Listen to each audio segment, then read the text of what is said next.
بسم اللہ الرحمن الرحیم۔ السلام علیکم دوستو، میں ہوں خالد ابراہیم اور آپ چینل دیکھ رہے ہیں کلیکٹ نالج۔ دوستو، امیر مینائی کی حمد کا چوتھا شعر ملاحظہ فرمائیے۔ نہیں تیرے سوا یہاں کوئی، نہیں تیرے سوا یہاں کوئی، میزباں تو ہے مہمان تو ہے۔ نہیں تیرے سوا یہاں کوئی، میزباں تو ہے مہمان تو ہے۔ نثری ترتیب اس شعر کی یوں ہوگی: یہاں تیرے سوا کوئی نہیں، تو میزبان ہے تو مہمان ہے۔ میزبان کہتے ہیں صاحب خانہ، ہوسٹ کو۔ مہمان کہتے ہیں کسی کے گھر آنے والا شخص۔ تو اس شعر کا مفہوم یوں ہوگا: اللہ کی توحید اور وحدانیت کی شان یہ ہے کہ اے اللہ، اس کائنات میں تو ہی مہمان ہے اور تو ہی میزبان، گویا تمام حیثیتیں اللہ تعالیٰ ہی کے لیے ہیں۔ اس شعر کی تشریح یوں ہوگی کہ امیر مینائی حمد باری تعالیٰ بیان کرتے ہوئے کہتے ہیں: اے اللہ، اس کائنات میں تیرے سوا کوئی نہیں، تو ہی اس کائنات کا خالق و مالک ہے، تو ہی معبود برحق ہے۔ یہ شعر توحید کی پوری طرح عکاسی کرتا ہے۔ پہلے 3 اشعار میں بھی مینائی نے توحید کے اسی موضوع پر اظہار خیال کیا ہے۔ تو ناظرین، اس کی حقیقت یوں سمجھیں کہ جیسے کسی سینما کی سکرین پر جو تصاویر نظر آتی ہیں وہ محض پرتو یا عکس ہوتی ہیں۔ اگر اللہ تعالیٰ کا وجود نہ ہوتا تو کوئی چیز بھی دنیا میں وقوع پذیر نہ ہوتی، گویا کائنات کی ایک ایک شے اللہ تعالیٰ کے وجود اور ہستی کی مرہون منت ہے۔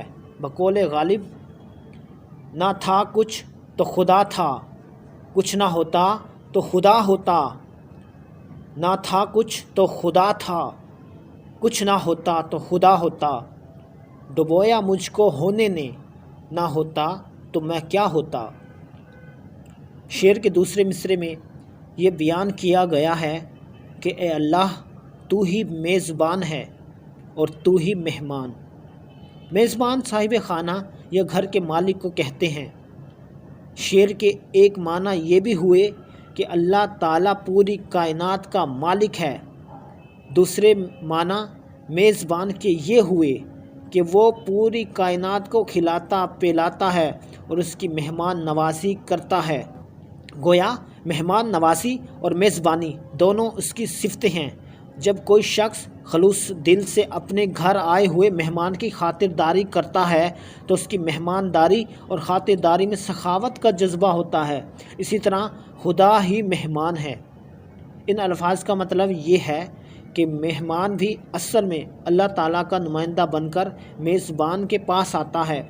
یہ میزبان کی آزمائش ہوتی ہے کہ اس نے کس حد تک اللہ تعالیٰ کے احکامات کی پاسداری کی۔ جیسے کہ حدیث قدسی میں ہے کہ اللہ تعالیٰ قیامت کے دن ایک بندے سے پوچھے گا کہ اے بندے، میں بھوکا اور پیاسا تھا اور فلاں وقت تیرے پاس آیا تھا، میرے جسم پر اچھا لباس نہ تھا، لیکن تو نے مجھے تو کھانا کھلایا، نہ پانی پلایا، نہ لباس پہنایا۔ تو بندہ حیران ہو کر کہے گا: اے باری تعالیٰ، تو تو اس کائنات کا خالق ہے، تو تو اس کائنات کا مالک ہے، تو کس طرح بھوکا پیاسا اور لباس کا محتاج ہو سکتا ہے؟ تو اس کے جواب میں اللہ تعالیٰ فرمائے گا کہ میرا فلاں بندہ بھوکا تھا، میرا فلاں بندہ پیاسا تھا اور لباس کے بغیر تیرے پاس آیا تھا، تو نے اس کی مدد کیوں نہ کی؟ گویا در حقیقت تو نے میری مدد نہ کی۔ بقول غالب: بنا کر فقیروں کا ہم بھیس غالب، تماشائے اہل کرم دیکھتے ہیں۔ خواجہ درد کہتے ہیں: مدرسہ یا دیر تھا، کعبہ تھا یا بت خانہ تھا، مدرسہ یا دیر تھا، کعبہ تھا یا بت خانہ تھا، ہم سبھی مہمان تھے وہاں، تو ہی صاحب خانہ تھا۔ یہ شعر سادگی اور سلاست کا عمدہ نمونہ ہے۔ اس میں اللہ تعالیٰ کی صفات کے بڑے خوبصورت انداز میں ترجمانی کی گئی ہے۔ یہ شعر امیر منائی کے نظریہ وحدت الوجود کی بہترین ترجمانی کر رہا ہے۔ تو گویا اس نظریے کا خلاصہ یہ ہے کہ جب کائنات میں کوئی چیز وجود میں نہیں تھی، بنی نہیں تھی، تو اللہ تعالیٰ اس وقت موجود تھا۔ اللہ تعالیٰ نے اپنے وجود سے ہر چیز کو وجود بخشا، لہٰذا ہر شے میں اللہ تعالیٰ موجود ہے۔ کائنات اللہ تعالیٰ کے وجود کی وحدت ہی کا نام ہے۔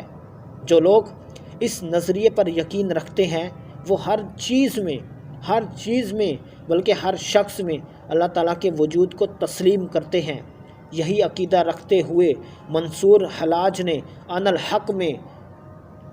الحق کہا، یعنی میں خدا ہوں کا نعرہ لگایا، آن الحق کا نعرہ لگایا۔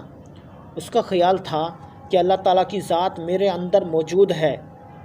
اگر اس نظریے کو صحیح مان لیا جائے تو جس اللہ تعالیٰ کی ذات آنے والے مہمان کی شخصیت میں موجود ہے، اسی اللہ تعالیٰ کی ذات صاحب خانہ میزبان میں بھی موجود ہے، کیونکہ یہ پوری کائنات اور تمام انسان اللہ تعالیٰ ہی کی ذات کے مختلف مظاہر ہیں۔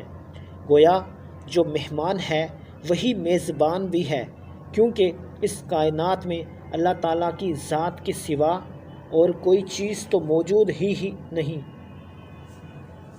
ناظرین، میں امید کرتا ہوں اس شعر کی تشریح آپ کو سمجھ آ گئی ہوگی۔ اگر آپ نے کچھ پوچھنا ہو تو کمنٹ کر کے آپ پوچھ سکتے ہیں۔ Thanks for watching my video.